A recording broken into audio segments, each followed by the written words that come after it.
Hola, ¿cómo están? Gracias por acompañarnos en Diario Financiero Televisión. Hoy estamos con el economista y académico de la Universidad Santo Tomás, Alejandro Puente, para comentar la cifra de IMASEC de enero, que se encontró dentro de lo que esperaba el mercado al marcar un 2,7%. Hola Alejandro, ¿cómo estás? Hola, gracias por la invitación. Alejandro, bueno, como comentaba, la cifra estuvo dentro del IMASEC, estuvo dentro de lo que esperaba el mercado, pero ¿cuál es la lectura que haces tú de ella? ¿Es positiva, es neutral, es negativa para partir el año? En general es positiva, por varias razones. La principal es que tenemos ya 4 meses con crecimiento positivo y sobre todo los últimos 3 meses con crecimiento sobre el 2%, teniendo en cuenta que hace algunos meses atrás estábamos con crecimientos en torno al 1%, por supuesto que ya pasar a crecimientos sobre el 2% y más cercanos al 3% es positivo. Ahora lo que habría que plantearse es qué hay detrás de este crecimiento para ver si es totalmente positivo o hay algunas cosas que nos permiten dudar de esa cifra. El Banco Central dijo que incidió de manera positiva la minería y a eso también se suma un aumento en el gasto público que fue mayor al 10%, y esos elementos podrían no repetirse más adelante.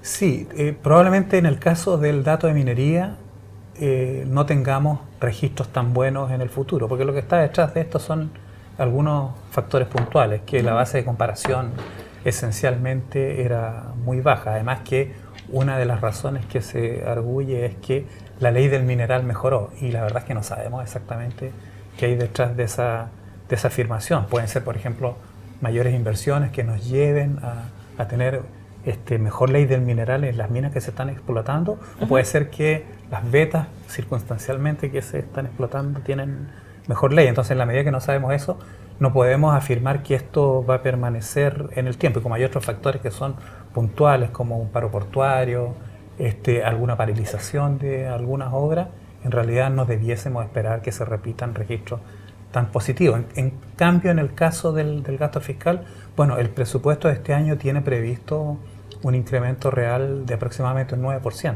El crecimiento de este primer mes fue 11,2%, es decir, que está más o menos en línea con lo que se espera para todo el año, y en consecuencia debiésemos tener más bien un apoyo al crecimiento por el lado del gasto fiscal. Entonces, con esta cifra podríamos decir que los brotes verdes que se ha hablado de la reactivación de la economía local están tomando más fuerza.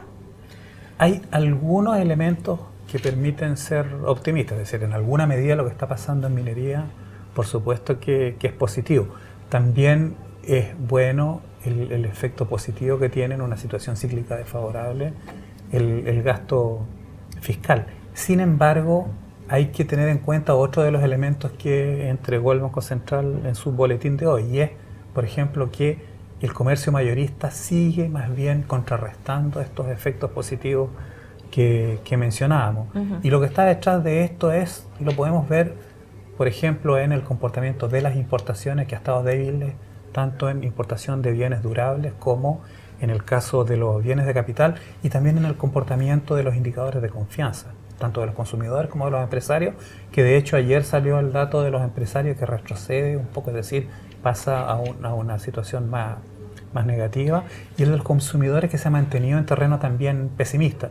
Y en ese sentido, lo que estamos viendo es que, a pesar de que hay algunos factores que están contribuyendo al crecimiento, también hay otros que se mantienen bastante débiles y probablemente van a seguir conteniendo el crecimiento en los próximos meses. O sea que la inversión y las expectativas, tanto privadas como de los consumidores, están siendo la piedra de tope para alcanzar un mayor dinamismo en el crecimiento. Sí, ciertamente.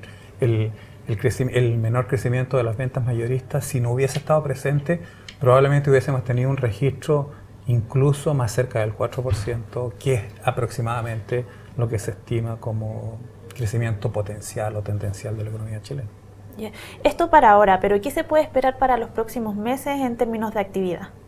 Bien, hacia los próximos meses hay tantos factores estadísticos como económicos en el horizonte, como siempre. Por el lado estadístico hay bases de comparación, sobre todo en el tercer trimestre, muy favorables. Y esto nos debiese llevar a esperar, sin considerar los temas económicos, mejores resultados en el tercer trimestre, de forma tal que si tenemos aproximadamente un 2,5 en el primer trimestre, que más bien era desfavorable, bueno, probablemente en el tercer trimestre vamos a estar con crecimientos entre 4 y 5%. Pero más allá de estos factores puramente estadísticos o aritméticos, ¿qué pasa con los determinantes económicos? Bien, vamos a seguir viendo un impulso fiscal muy importante, va a seguir jugando algún papel el estímulo monetario que se inició hace algún tiempo ya y que tiene un efecto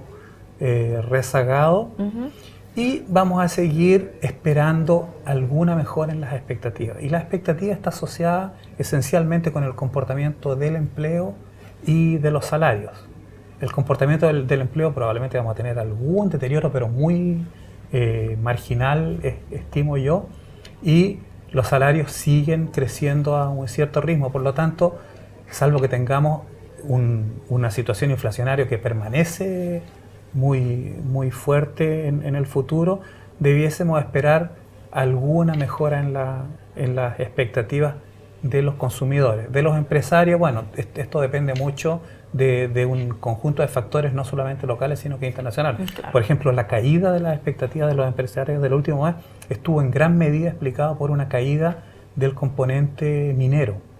Y esto tiene que ver con el precio internacional del cobre. De hecho, cayó de alrededor de 62 puntos, que era el indicador que estaba más arriba, a 35 puntos, una caída muy fuerte. El precio del cobre ha repuntado y han ido mejorando en el margen las expectativas respecto al precio del cobre, y esto a lo mejor modera un poco este retroceso y nos lleva a una recuperación. Entonces va a ser muy importante lo que pase con las expectativas, además de estos otros estímulos por el lado del Banco Central y del gobierno vía gasto fiscal. Van a ser muchos factores lo que van a determinar el escenario macroeconómico en el segundo semestre, pero ¿usted cree que es alcanzable la proyección de crecimiento del gobierno que, según informó cuando se dio a conocer la ley de presupuesto, es de un 3,6%? ¿Usted cree que es alcanzable? Yo creo que el 3,6% es difícil, bastante difícil, porque eso ya nos pondría muy cerca del crecimiento tendencial de la economía chilena, y hay factores cíclicos que tienen que ver, por ejemplo, con la inversión y la maduración de las inversiones en algunos sectores, minería y sector inmobiliario, que hacen difícil esperar un repunte muy grande de la inversión. De hecho, la mayoría de las expectativas con respecto al crecimiento de la inversión están en torno a 1 y 2%, por debajo del 3%. El consumo más en torno al 3%, y sobre todo el gasto del gobierno empujando la economía más arriba. Pero esto nos permite anticipar un crecimiento de en torno al 3%. Mi estimación puntual es 3,1%. En todo caso, bastante más de lo que se pensaba hace un par de meses atrás, producto de las sorpresas positivas que tuvimos con el dato del IMASEC de diciembre y de enero, que estuvieron más cerca del 3% que del 2%, que era lo que estimaba el consenso del mercado. Claro, el pronóstico del mercado actualmente está en un 2,7, según las últimas encuestas de expectativa pero antes económica. De conocerse este dato. Claro, vamos a ver la próxima semana cuando vengan. Probablemente nos vamos a acercar un poquito más al 3%. Ya. Y ese es un dato que yo creo que es más probable. De hecho, el pronóstico del Banco Central es un rango entre 2,5 y 3,5%, con algún sesgo negativo. De hecho, también yo creo que en su próxima IPOM, que es ahora en marzo, el Banco Central le va a quitar el sesgo negativo. Es decir, más bien va a esperar un crecimiento en torno al 3%. Ahora 3,6% es bastante más. Así que me parece difícil. Claro. Hablando del Banco Central, con los últimos datos macroeconómicos, ¿cuál cree que será el panorama para la política monetaria? Porque se esperaban anteriormente un par de recortes, pero esos pronósticos se han ido acotando y ya se espera que la tasa se mantenga en un 3%. ¿Cuál es su pronóstico? Sí. No, mi opinión hace algún rato ya es que la tasa de 3% va a permanecer durante todo el año. Ya. De hecho, ya se ha ido haciendo bastante general esta opinión. Hasta hace poco tiempo teníamos mucha gente esperando recortes adicionales durante el año, incluso llevando la tasa cerca del 2%. Ahora, el Banco Central, de hecho, en su última minuta dice que el mercado efectivamente ha ido acoplándose a su visión con respecto a la inflación. De hecho, el pronóstico de inflación del Banco Central del IPOM de diciembre está más cerca del 3% o en torno al 3% y del mercado más bien más hacia el 2% y se ha ido moviendo hacia la opinión del Banco Central. Eso es lo que dice la minuta, la opinión del mercado. Yo creo que efectivamente esto ha estado ocurriendo y por supuesto que esto hace más difícil y sobre todo los últimos registros de inflación. Acuérdate que en enero el mercado estaba esperando menos 0,3% en el consenso y fue 0,1%, es decir, un error casi de medio punto porcentual, un error de medio punto hacia arriba que hubo en la inflación. Y esto ya implicó un cambio bien grande en las expectativas de los agentes y se empezaron a mover más hacia esperar un 3% de inflación.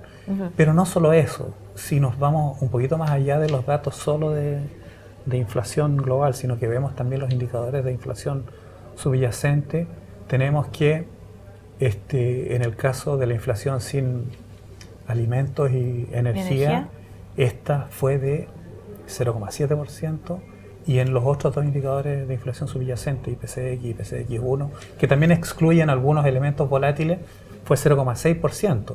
Pero no solamente en la mirada de corto plazo, sino que ya tenemos que todos estos indicadores de inflación subyacente que te menciono están sobre la inflación global. Por ejemplo, la inflación sin alimentos y energía está en 4,8% en el acumulado de los últimos 12 meses versus 4,5% la inflación global. Entonces, ¿esto cómo se traduce? Puede haber alguna polémica sobre qué tan relevante es la inflación subyacente versus la inflación global, pero la verdad de las cosas es que tanto la inflación subyacente como la inflación global están sustancialmente arriba del techo de la banda de tolerancia del Banco Central. Y esto, por supuesto, debe ser una alerta para el Banco Central en términos de que, y ya lo están diciendo textualmente, explícitamente, en la última minuta de la reunión de política monetaria, en el sentido de que va a ser mucho más difícil alcanzar la meta o va a ser más lento el llegar a la meta de lo que se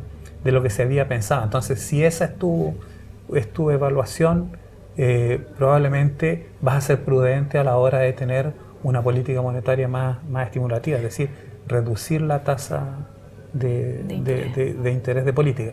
Y yo agregaría un elemento que es que además lo que vamos a tener en el segundo semestre es que muy probablemente la Fed, el Banco Central de Estados Unidos, comienza a aumentar su tasa, es decir, empieza a hacer una política monetaria más restrictiva.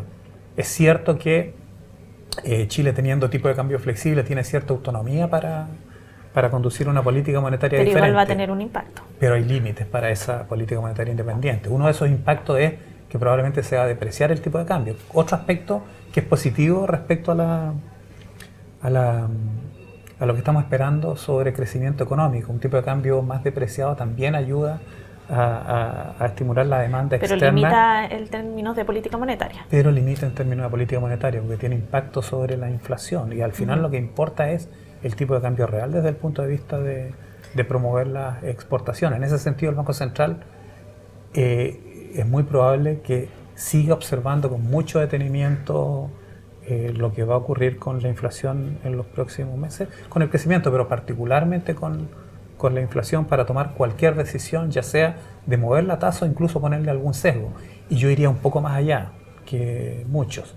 Yo diría que hacia fin de año no vamos a estar discutiendo si el Banco Central va a tener una política más estimulativa, sino que probablemente, y particularmente si tenemos todavía presiones inflacionarias, sí es conveniente ajustar hacia arriba la tasa. De hecho, ya un consejero en la última reunión de política monetaria del Banco Central señaló que podía ser necesaria una corrección. Y en el contexto en que lo dijo, estaba hablando de una corrección hacia una alza de la tasa, no hacia la baja. Ok, vamos a estar atentos entonces a todas las señales que nos entregue la economía para ver lo que sucede con estos dos términos tan importantes, IPC y crecimiento. Muchas gracias, Alejandro, por estar con nosotros y entregarnos este completo análisis. Gracias a ti. Bueno, yo me despido y los dejo invitados a que nos encontremos en una próxima edición de DFTV. Hasta luego.